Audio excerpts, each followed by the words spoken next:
আমার প্রিয় বন্ধুরা, আপনারা তো এই প্রবাদটি শুনেছেনই, আব আয়া উট পাহাড় কে নিচে।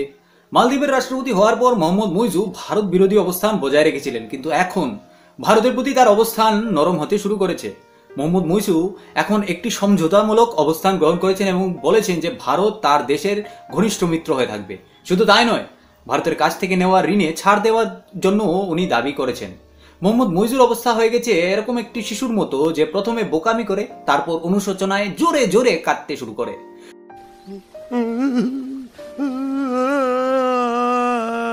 প্রকৃতপক্ষে গত বছরের শেষ নাগাদ ভারতের মালদ্বীপের কাছে প্রায় 409 মিলিয়ন মার্কিন ডলার পাওনা ছিল। গত বছরের নভেম্বরে রাষ্ট্রপতি হিসেবে শপথ নেওয়ার পর চীনপন্থী মালদ্বীপের নেতা মুইজু ভারতের প্রতি কঠোর অবস্থান গ্রহণ করেছিল এবং দাবি করেছিলেন যে মালদ্বীপে উদ্ধার ও জরুরি পরিষেবার জন্য মোতায়েন করা ভারতীয় সামরিক কর্মীদের 10ই মে তারিখের মধ্যে তাদের দেশ থেকে সরিয়ে নিতেই হবে। বন্ধুরা, ভারত কিন্তু সব সময় তার প্রতিবেশীদের সাথে সুসম্পর্ক গড়ে তোলার নীতি অনুসরণ করে আসছে। আর এই ধারাবাহিকতা বজায় রেখেই কিন্তু ভারত গত কয়েক বছর ধরে দুটি হেলিকপ্টার আর একটি ডর্নিয়ার বিমানের মাধ্যমে মালদ্বীপের জনগণকে মানবিক ও চিকিৎসা সেবা দিয়ে আসছিল। গত বছর মালদ্বীপে নতুন সরকার গঠনের পর থেকে ভারত ও মালদ্বীপের সম্পর্ক সর্বনিম্ন পর্যায়ে পৌঁছেছে।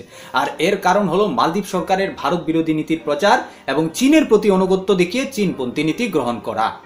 কিন্তু আজ মালদ্বীপে সবকিছু ঠিকঠাক যাচ্ছে না।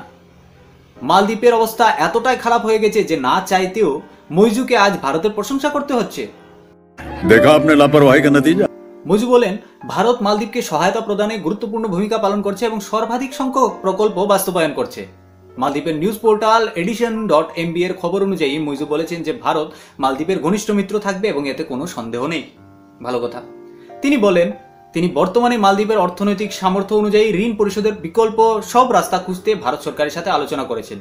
2023 সালের ডিসেম্বরে দুবাইতে COP28 শিখর সম্মেলনের ফাঁকে দুবাইতে প্রধানমন্ত্রী নরেন্দ্র মোদীর সাথে তার আলোচনার কথা উল্লেখ করে মুইজু বলেন, আমি আমাদের বৈঠকের সময় প্রধানমন্ত্রী মোদীকেও বলেছিলাম যে আমি কোনো প্রকল্প বন্ধ করতে চাই না, পরিবর্তে আমি তাদের ত্বরান্বিত আরও গতি দিতে জন্য চেষ্টা করে যাচ্ছি বা ইচ্ছা প্রকাশ করেছি।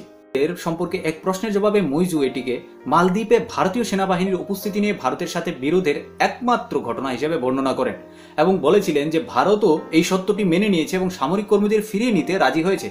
তিনি বলেন, এক দেশ থেকে অন্য দেশকে দেওয়ার সাহায্য প্রত্যাখ্যান বা উপেক্ষা করা ঠিক নয়। তিনি দাবি করেন, তিনি এমন কোনো পদক্ষেপ নেননি বা এমন কোনো বক্তব্য দেননি যা দুই দেশের সম্পর্কে উত্তেজনা সৃষ্টি করবে। বলেছেন যে তার সরকার মালদ্বীপে ভারতীয় সেনাবাহিনীর সমস্যা মোকাবেলার জন্য আলোচনার মাধ্যমে বুদ্ধিমান সমাধান খুঁজে বের করার জন্য কাজ করেছে। এখন মালদ্বীপের প্রেসিডেন্টের কাছ থেকে এসব কথা শোনার পর আমরা কি বা বলবো? সো চুহে খাকে বিল্লি হজ কো চলি, আসমান সে গিরে খজুর পে লটকে, अब पछता के का हुई जब चिड़िया चुग गई खेत।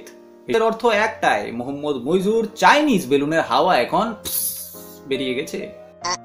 তো বন্ধুরা, আজকের মতো বিদায় নিচ্ছি। আপনারা খুশি থাকুন, আমাদের দেশও খুশি থাকবে। জয় হিন্দ।